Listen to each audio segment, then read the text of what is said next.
What's going on, guys? I hope you guys are having a fantastic night. Started the day late today, getting to a video a little bit later too. But some topics we're going to talk about today. Timing the Pokemon market bottom. Is it in? Is it finally here? Is right now arguably one of the best times ever to be buying stuff like alternate arts, sealed product from Sword and Shield era. Maybe not Sun and Moon era, but Sword and Shield era, and still all of Scarlet and Violet prices right now are pretty cheap for sealed product. And then additionally, we're going to talk about value in Japanese collecting. Could there be value there that there hasn't really been initially on some of the nicer, higher end Japanese collectibles right now? And then we'll talk about junk slabs briefly. I briefly mentioned that I might go to an expo. Sorry, my daughter is in the background. We do have a toddler, so it's about to get much noisier in this household. But we went to an expo briefly. Diana and Aspen tagged along, and we went there, and it was a day trading event. Usually these events are at night, but my local shop had a day trading event. I picked up some cards. I'm going to talk about those really briefly. But they had a day trading event. I went in there. I got a look for everything that was inside, and so we're going to talk about at the end the junk slabs. There's a lot of people with junk slabs. When I say that, I don't mean any offense to anybody. It's just kind of an unfortunate terminology for slabs with lower grades, with random cards that don't really have a strong market, cards that don't really have repetitive buyers, or persistent buyers, I should say, determined buyers, I should say. But yeah, we're going to talk about all that good stuff. So starting off, I did not go there to spend money. I actually went there to see if I could sell some of my higher end cards and get some equity back. And just be in a slightly better position financially. There wasn't really anybody there that was interested in buying my stuff for the prices that I wanted. But that's totally fine. A lot of people were either vendors there or kids looking to trade out some stuff. But I snagged these. I traded my Palkia V alternate art. I had one duplicate left of Palkia V alternate art. And I was going to list it on eBay. But I just decided not to because the price was so cheap. I thought this might be something that I could trade with. It's just a nice alt art. Even though I'm not the biggest fan of Palkia, I'm probably a bigger fan of Dialga than I am of Palkia. But I snagged these three, and this is the perfect card to follow up with that because I spent $100 and traded my Palkia, and I got these three cards, which I think I did pretty well on it.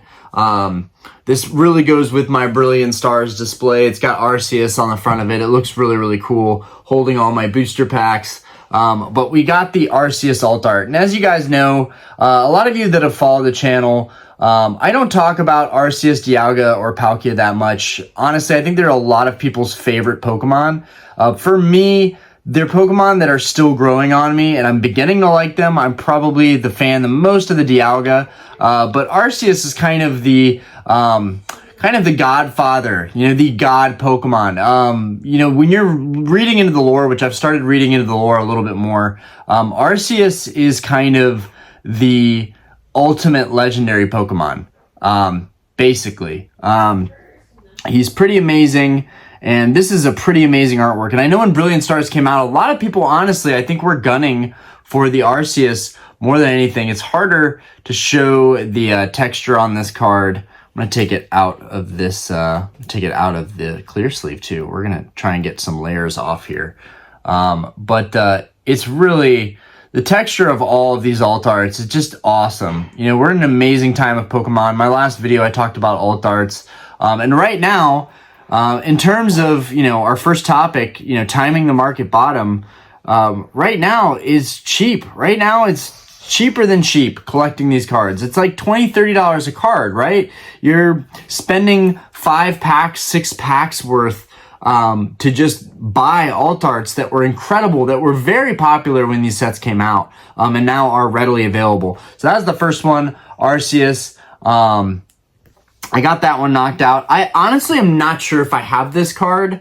There was a period where every time I went to the store to buy stuff to either sell on eBay or flip or trade, I ended up just buying alt arts. Like I would just think, you know what, I'm never gonna pull these alt arts. Let's just pick them up here in the store. They're cheap, they're priced with the market, and I got a little deal because I was bundling stuff. So I'm not sure if I have this card already, but this is the Mew alt art from Fusion Strike. It's the V alt art. I definitely have the V Max, but I'm not sure if I have the regular V. A lot of the regular Vs I've slept on, even though they're kind of better artworks, if I'm going to be honest. And I think that's because I'm not a huge fan of the V Max clouds, the same way that I'm not a huge fan of the Terra Crowns.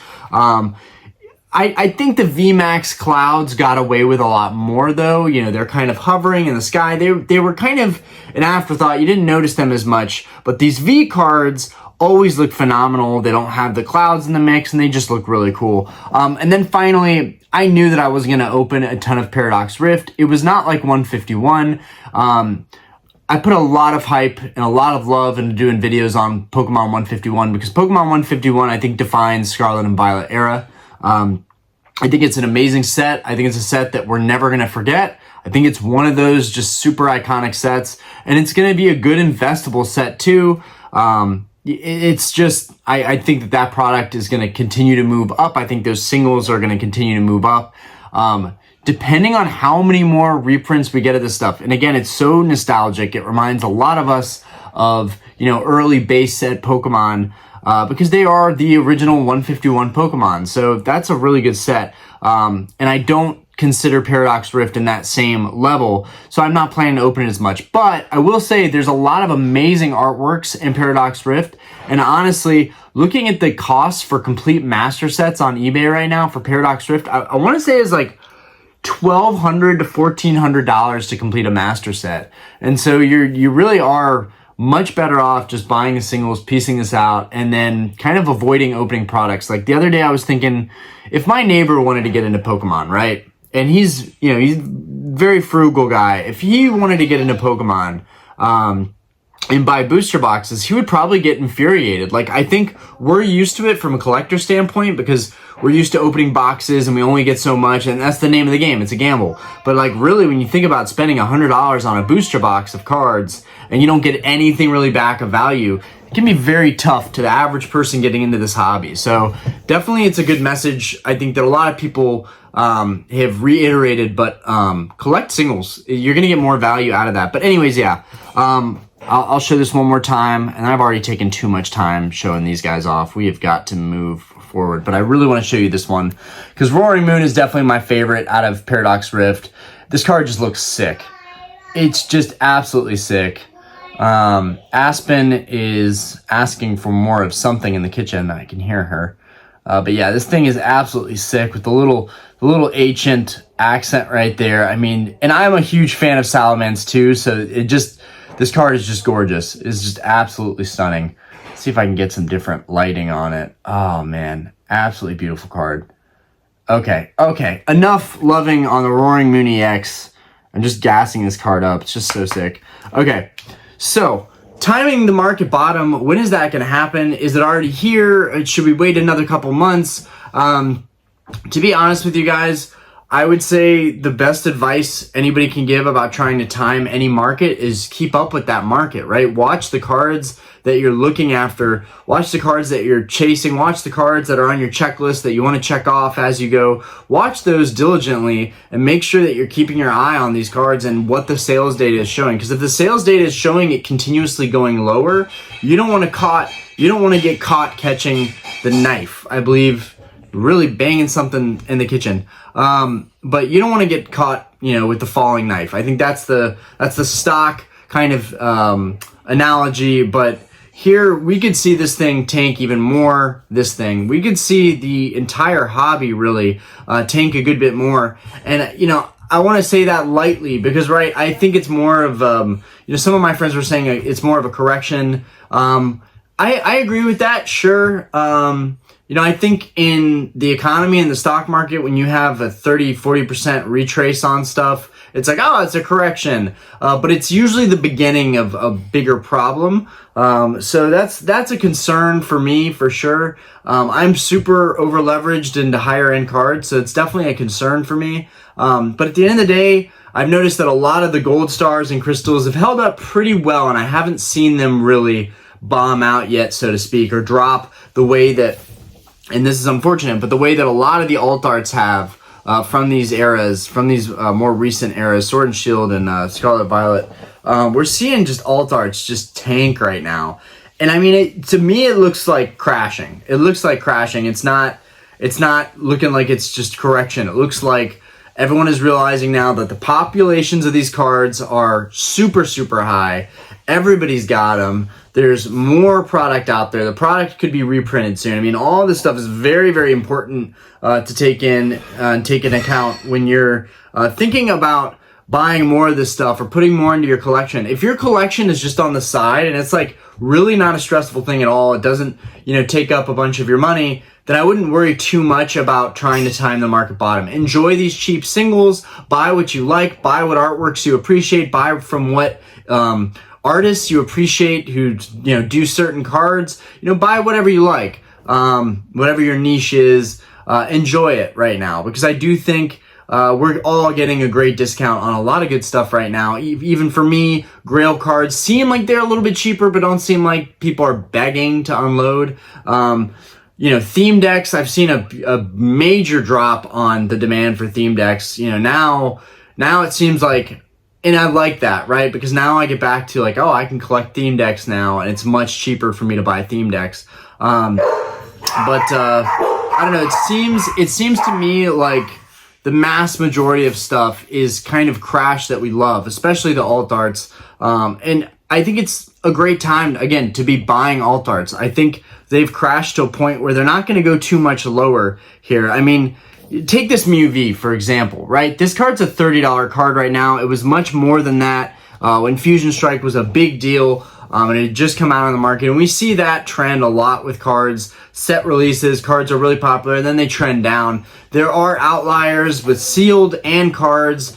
For example, Evolving Skies, everything from Evolving Skies tends to fare very well, both singles and that sealed product. But it's very hard to time this stuff, and just as hard to time the market when things are going to go down further. And one thing to take into account is it's not like the stock market, right? I'm comparing it and making it seem like maybe it's misunderstood that investing in Pokemon cards is just like investing in the stock market. When they are not even, guys, Maddie, our pit bull, just barks at everything.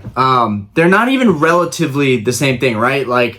So the stock market can be very easily manipulated, and the Pokemon market is a fairly shallow one. I heard someone say that a long time ago, and it's such a good point that they made, that it could be very easily manipulated. We saw that with Sun and Moon. We saw some price manipulation going on with the Sun and Moon singles. A lot of those alt arts were way overpriced. We were just talking about this today. One of my text messages, we were talking about the Sun and Moon, Latios, and how, that card in a PSA 10 was a $3,000 card. And they were moving, and people were paying that much money. It was crazy.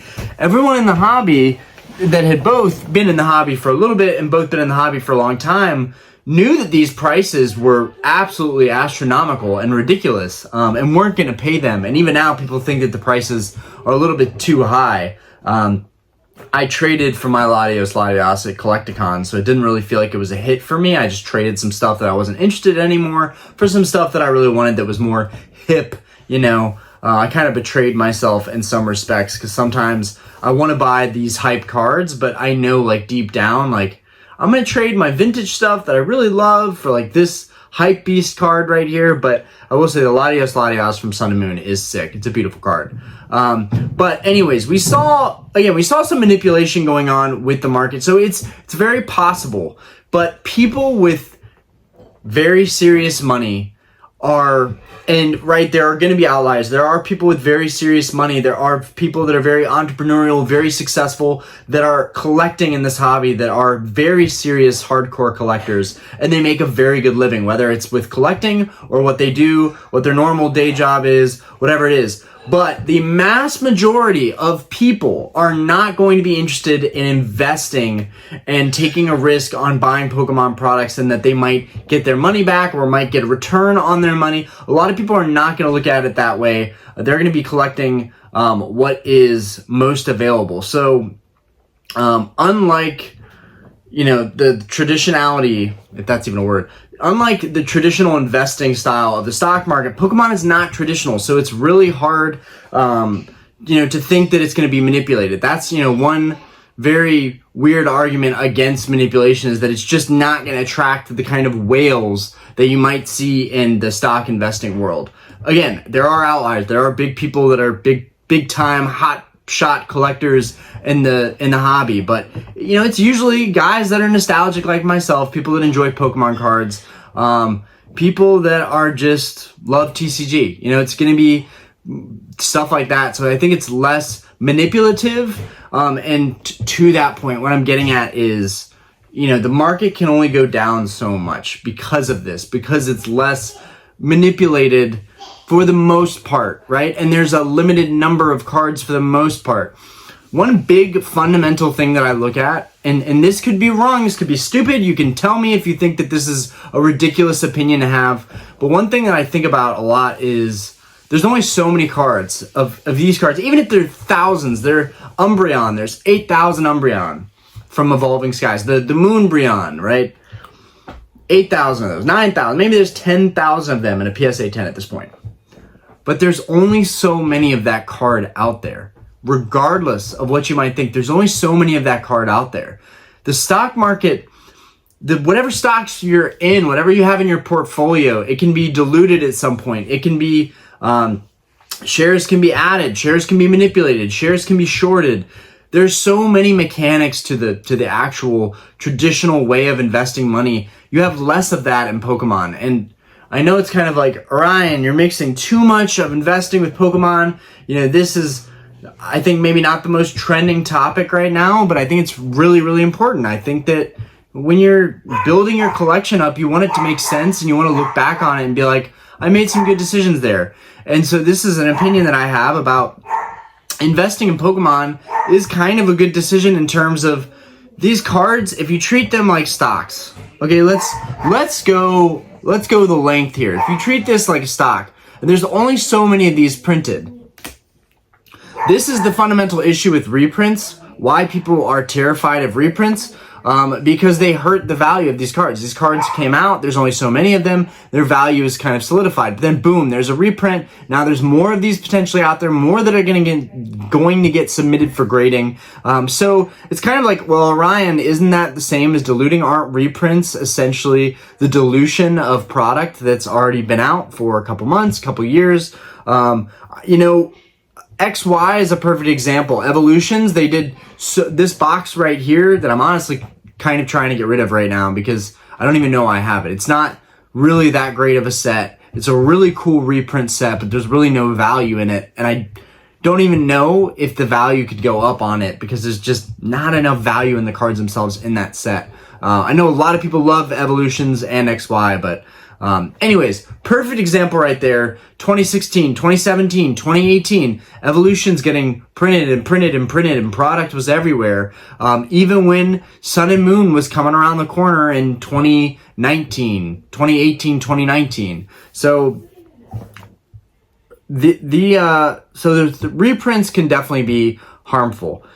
But again, another rebuttal to that point is that the reprints usually only last a couple years if they're going to do reprints. And they only do reprints typically if demand is strong. Now, what happened with XY, why XY Evolutions was printed so much and packs were all over the place in all kinds of stores and the product was sitting, I have no idea why they made a miscalculation of that wasn't based on demand.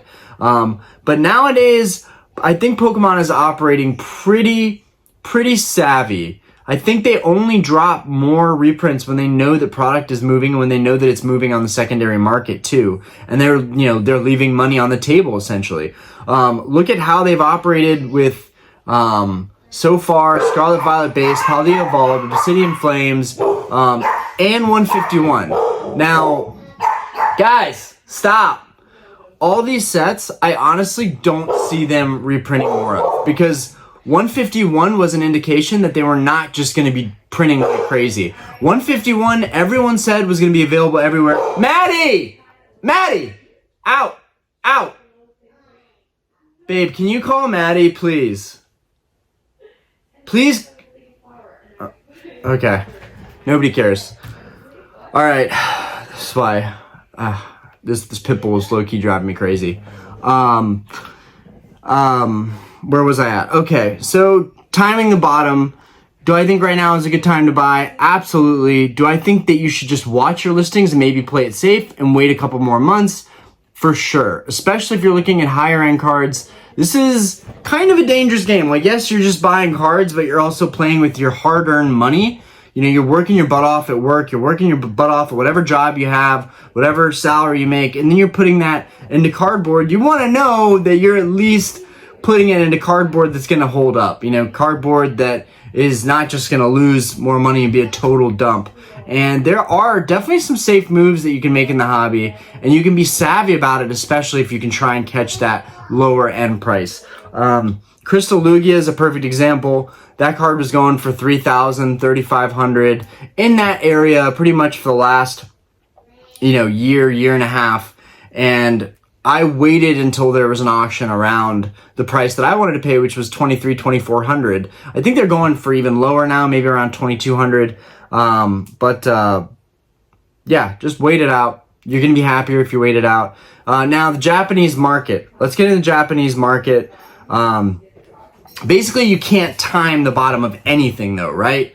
But with Pokemon, it's a little easier to feel things out because you can look at the sales data and there's only so many sales, especially if they're older, higher end cards. With the modern alt arts, it's much harder to say because stuff could be all over the place. You have sales like this every single week for modern alt arts, so it's harder to track with that stuff. And modern sealed product is the same thing.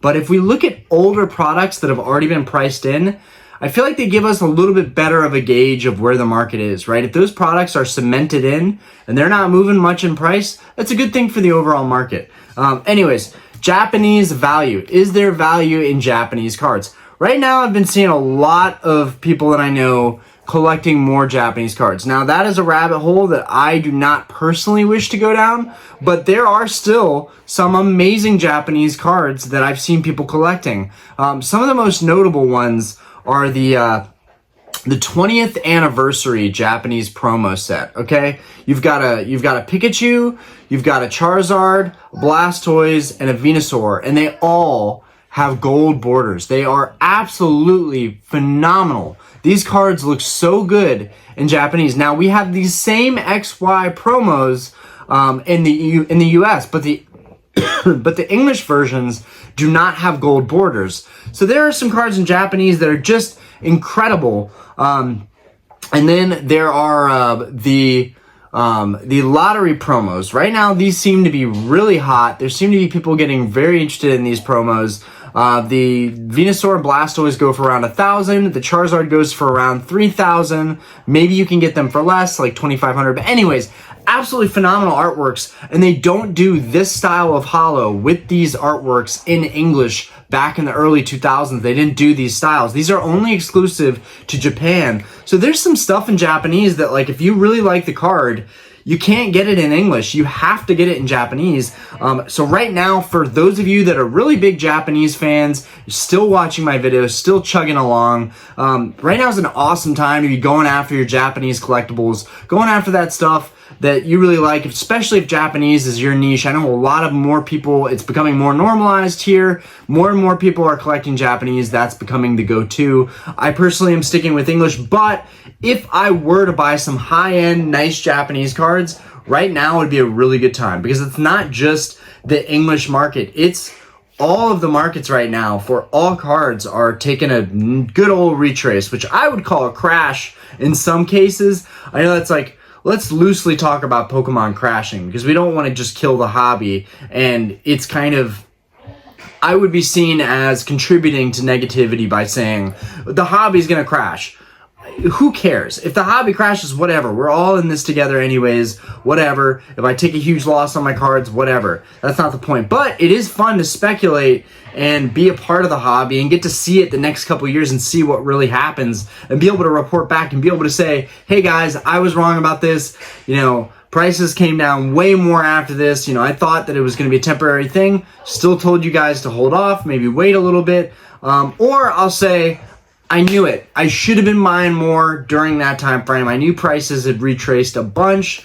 But I just thought it was such a big bubble for the last couple of years that prices were going to dump even more. Who knows? It'll be validating to see what happens. I honestly want to be buying stuff, and I will when I get to a better financial position. But right now, if you're in a good financial position and you're trying to buy English or trying to buy Japanese, both those markets right now have taken a nice haircut and are looking good. Specifically, I was talking about the XY, the 20th anniversary promos, the XY promos. So it's called the Japanese 20th anniversary XY CP6 promo Charizard EX. This card is phenomenal. Has gold borders, looks awesome. It's got flare. It's featuring Flareon in it and Magmar in it with the Charizard. It's a phenomenal artwork. Might even be kind of considered some early alternate arts when you think about it. Charizard with 2 other Pokemon. That's really, really unique when you think about it. And so I love that card, but people were selling that card for $2,500 a couple months ago. That card is now less than $1,000. You can pick that card up for $900 right now, even less if you have a direct connection with a Japanese seller. Now people are still trying to fetch premiums on them, especially people that got stuck at the top. I think that it's not going to matter if they got stuck at the top. Over time, a lot of these cards are going to end up hitting those values again. I think it's kind of inevitable. More people coming into the hobby, more people collecting every day, more people that are becoming more serious, more engulfed in the hobby, and they want the best of the best cards. And some of those cards are really, they're going to be Japanese. Some cards that are just phenomenal, they're only in Japanese. So great market to watch right now. But yeah, that CP6 Charizard EX in Japanese went from, being a $2,000, $2,500, $3,000 card, PSA 10, to being less than 1,000 PSA 10. And I almost traded for one at this event that I went to recently. And I'm so glad the vendor was like, I was like, I have to get to work. We got to make a trade or I got to go. And the vendor was like, I think we'll hold off on it. You have my information. We can be in touch. And I'm so glad that it didn't end up going through. Shout out to that seller if they are watching. That's honestly the responsible thing to do. Don't ever, to that point, now that I'm talking about that, don't ever rush into any deal, guys. It doesn't matter what your time is or what your schedule is. It doesn't give you enough time to do your due diligence and check up on the market. I thought I was savvy in knowing what that card was worth that I was trading for. And in the end of the day, that card was worth 33% less than what I was offering trade value on it. So I'm really glad I didn't trade up a bunch of my stuff for that card. I would have been in the dumps today if that had happened. Definitely watch these cards, guys, because it was just yesterday that this card was twice as much. So yeah, Japanese stuff right now, definitely falling. It's not because it's Japanese. It's just because the market across the board is just dumping. And maybe not dumping, but 30, 40, 50%, guys, that's a lot. That's nothing to sneeze at. And in some cases, 60, 70% value lost over the last year or two on some of this stuff. This is not stuff to sneeze at. This is stuff to take note of and think, okay, a lot of us still believe there's value there. Is this actually a good time to be buying more? You got to bite the bullet sometimes. Okay, moving away from Japanese, but amazing time to be collecting some Japanese goodies. Last but not least, junk slabs. What do I mean by junk slabs? Again, we're talking low PSA grades, not, I know there's a market for stuff, there's a market for just about everything, and there's always a niche for everything. People really like PSA 1s. There are people that exclusively collect, you might even be watching, people that exclusively collect PSA 1s. That's a weird thing to me.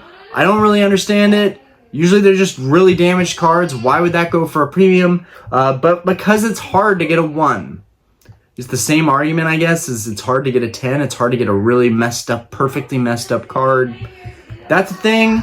And while I don't fully understand it, it's a real thing. It's its own market, and it's validated by its own sales and by the data. So that's a real thing, and everybody has their niche. But usually when I think of junk slabs, I think of stuff that I've collected the past 3 years. Honestly, I think of, mid-grade, or even lower than that, PSA 3, 4, 5, 6, 7, even 8s, even 9s. I've bought 9s and been unhappy with what I actually got. And that's going to happen. It's going to happen regardless. Like, no matter what you do, you're going to get 9s that suck. You're going to get 10s that suck. That's what happens when you're collecting cards. Finding the perfect card is really kind of, that's like part of the whole journey, right? And if you do this for long enough, you feel very confident on the secondary market, and you feel like you know what to look for when you're looking at cards. Those of us, I know like everybody watching this right now can relate to what it feels like when you buy a card and you look over everything and you miss one little spot, and the amount of cards I've bought that I regretted from like a little damage on like something on them, that like, cause I'm super OCD. That has trained me now to a point where like, if I take a card, I'm looking very, very hard at that card. I'm skeptical of every edge, every corner. I'm thinking of every possible thing it could go wrong, because all it takes is when you randomly notice that one spot, that one area on your card that's messed up, and you're just pissed at the card at that point. I know you guys can relate to that, but it's more prevalent the lower grade you go below 9. I would say 9 and 10 are pretty safe, but again, stuff happens with 9s, stuff happens with 10s. We've seen horror stories of PSA damaging stuff. We've seen horror stories of stuff getting damaged in the mail. We've seen that damage can actually be caused inside of slabs if cards are shaken around enough. It might get messed up in shipment, and then you get a card that looks like it's a lower grade than it should be. That's happened to pretty much everybody. But junk slabs are kind of like all the mid-grade slabs, and then cards that are just there's just not a strong market for a lot of those cards.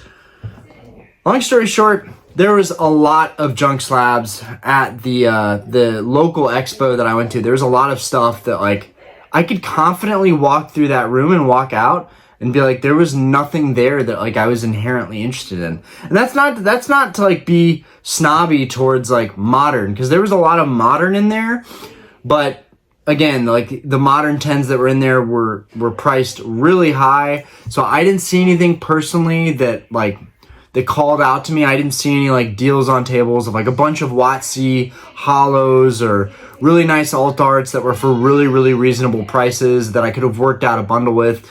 I didn't see that, guys. I did not see that. A lot of people give alt arts crap because it's like, oh, this stuff's tanking, these alt arts are crashing. But particular alt arts, and the 3 that I have here are a perfect example, but like I wouldn't put these in like junk slabs. Like I wouldn't call these junk slabs if you had these cards in PSA 9, 10. I wouldn't call them junk slabs at all. I think when things are like organized and there's a purpose there, I think that's when things really come together. And I didn't see a lot of that. I didn't see a lot of organization. I saw a lot of like disheveled tables. I saw a lot of vendor tables that didn't look like they had any kind of, what am I trying to say, theme, like goal. Like it didn't seem like there was a motivation behind any vendor. And I know vendors are buying and trading all kinds of stuff, but if I were to have a vending table at an event, I would want to have stuff that makes sense. I would want to have stuff that fits what I'm trying to do, that really, I've talked about it before, creating niches. I would want to have something that creates some kind of niche on my table, gold stars and crystals and modern alt arts, nicely lined up next to each other, just like really a consistent thing that I'm trying to sell. And I just didn't see that there. It was just a lot of junk slabs, random graded stuff that I didn't even know people were buying, stuff that I probably was buying when I first started collecting. But, I'm seeing the aftermath of a couple years of hype in this hobby, a couple years of people collecting stuff and unloading stuff, and people just like trying desperately to get their money back. And like, I don't care what you say. Like, I'm telling the truth here. Like, I went to this little expo and people were trying to get everything off. Nobody was paying cash for everything. People were stuck making trades that most people weren't agreeing on because they paid too much a couple months or a year, ago. And there's a lot of stuff that was just didn't seem like it had a purpose, And it's like, what I'm trying so badly to say is that when you're collecting and you're trying to create value with your collection over time, and that goes with selling stuff. Like, I'll sell pretty much anything on my eBay, right? My eBay is different, but if I were to present myself if I were to present myself as a vendor, I would want to have very organized, very particular cards that says, hey, this is what I'm knowledgeable in, or my theme decks. I would have my theme decks, alt arts, grail cards that I like that I might sell for the right price. I would have stuff like that really represents like who I am and what I sell. I didn't see a lot of that representation. I saw a lot of random stuff when I was there. And that's kind of the point of going to these expos, right? You see a lot of random stuff going on. Shout out to Rally Squirrel for that too. Like, that was the first time I'd gone to one of their trade events during the day. That's actually who I made the deal with to get these cards here. In fact, Rally they're the only people that actually had like good deals for alt arts there that were willing to work with me. So that's, part of the problem. But again, that's the store. The store had a little more organization. Even when I was trying to trade them things, they wouldn't take certain trades on things. They had an organization about them. That's that's what I saw a lot of, and it kind of worried me. It made me realize that a lot of people probably came to the hobby, bought a lot of junk slabs, which I had done too. I bought those same junk slabs, and then when they're trying to get it off, it was a lot harder. So this whole video has come to say that, like, we don't know where the market is right now. Watch your items, watch Japanese, and if you're collecting right now, veer away from collecting stuff because you're getting a super, super good deal on it if it's still like a mid-grade thing. Because the thing is, when you go to sell this stuff, it's a very different experience than what you think it's going to be. You think that you're going to have some value and you're going to be able to say, well, I bought this for this much. It's got to be worth at least a couple dollars more. No, the market is very hard on lower grade cards. And vendors, an actual excuse that vendors will use to not buy your mid-level cards is the market, is all over the place on this grade. They won't say that if it's a 9 or a 10. Even if it's an 8, same argument. Market's all over the place. I'm not sure what price to trust for this, so I can't really comp you the last sold price on this grade. But if it's a 9 or a 10, they'll meet that market. They will meet that market 100% or try to get close to it. So that's where grading is kind of interesting, because if you have raw cards, unless they're like super clean and really well centered, they're not going to try and meet you on a premium on anything that's like raw. So that's where graded has a nice purpose. If you're selling raw cards, phenomenal. That was another thing that I saw at the expo. A lot of people mainly selling raw cards. Easier to store them, easier to sell them, easier to move around, less weight. But yeah, all that good stuff. Hopefully you guys enjoyed the video. It was much longer than I thought it was going to be. I definitely rambled on for a bit there, but I hope I made some good points. I hope I was helpful, and sorry about all the background noise and dogs and baby. And anyways, I'm going to go put my kid to bed. Peace out, guys.